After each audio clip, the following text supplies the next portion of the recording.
Hi everyone, এই দেখো আজকে ফার্স্ট টাইম বাড়িতে বানালাম ঘেভার। তোমাদের সাথে রেসিপিটা শেয়ার করে নিচ্ছি।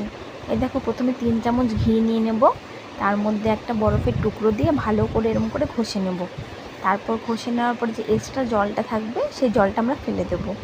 তারপর ভালো করে মিশিয়ে দেখো এটা মাখনের মতন হয়ে যাবে। এবার এটার মধ্যে 1 কাপের মতন ময়দা নিয়ে নিচ্ছি। তারপর 1 কাপের মতন দুধ নিয়ে নেব, তারপর এটাকে ভালো করে মিশিয়ে নেব। তারপর মিশিয়ে নেওয়ার পর এখানে 1 চামচের মতো বেসন দিয়ে দেবো। বেসন দেওয়ার ফলে কি এটা একটু মচমচে হবে খেতে। তারপর এখানে একটু জল দিয়ে এটাকে বেশ ভালোই পাতলা করে নেব। অনেকটাই জল দিতে হবে, একটু পাতলা করে ব্যাটারটা করে নিতে হবে। করে নেওয়ার পর এই ব্যাটারটাকে একটা ঠান্ডা জলের মধ্যে বসিয়ে রাখতে হবে। আর এদিকে তেলটাকে অনেকটা গরম করে নিতে হবে। তেলটা গরম হয়ে গেলে তারপরে যে দেখো 1 চামচ করে করে দিতে হবে, অল্প করে করে, বেশি দিলে কিন্তু হবে না। 1 চামচ করে করে দিয়ে তারপর মাঝখান থেকে এরম করে একটু ফুটো করে দেবো।